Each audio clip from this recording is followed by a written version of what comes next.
A firewall narrows your attack surface by filtering traffic in and out based on criteria like IPs, protocols, ports, and even specific apps and services.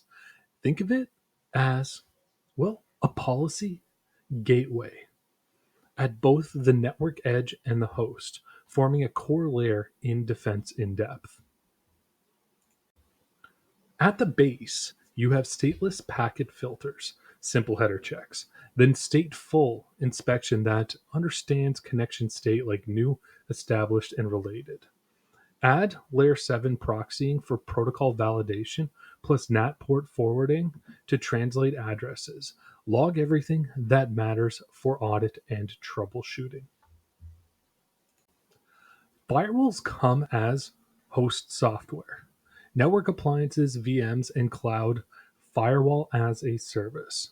Cloud options like Azure Firewall, AWS Network Firewall are fully managed, stateful, and scale to inspect both north to south and east to west traffic.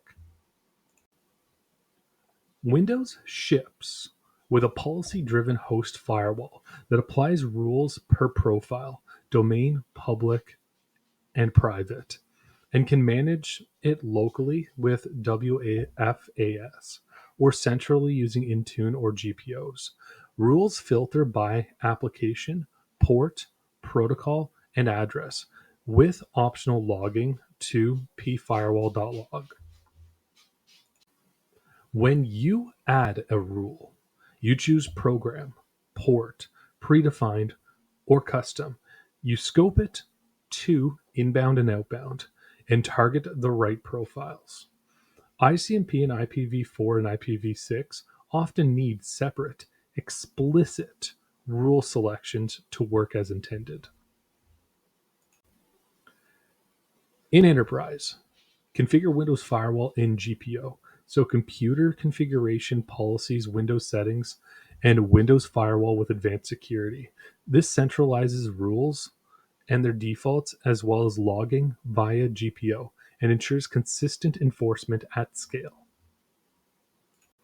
Endpoint suites will often bundle a personal firewall with AV or EDR, VPN and ZTNA, and web controls, giving you richer posture checks and central policy. Examples would include ESET endpoint security firewall and 40 clients application firewall managed via the EMS. iptables is the user space tool that programs netfilter in the Linux kernel. Tables, chains, rules determine accept, drop, log, and NAT.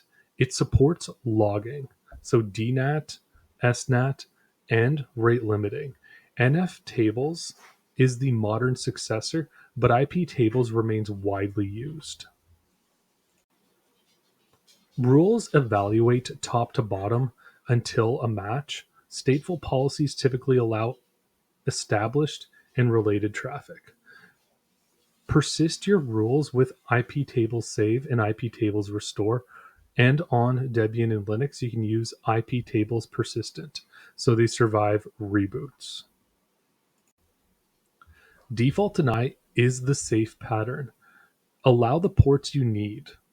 So an example, if you needed 80 or 443, you deny everything by default and then you manually enable the ports you require. Then drop the rest, while ensuring essentials like SSH and reply traffic are still permitted. That's implemented with explicit allow rules plus drop policy on input. Ubuntu's UFW is its default host firewall front end that simplifies iptables and NFtables. It's disabled by default and can be managed through the CLI or optional GUFW GUI. It's ideal for quick, consistent host rules with a deep netfilter syntax. You can enable UFW, set defaults like deny incoming and allow outgoing, then allow required services. Examples would be like SSH, 80443 TCP, and turn on the logging. Use UFW status and status numbered to verify rule, order, and active policy.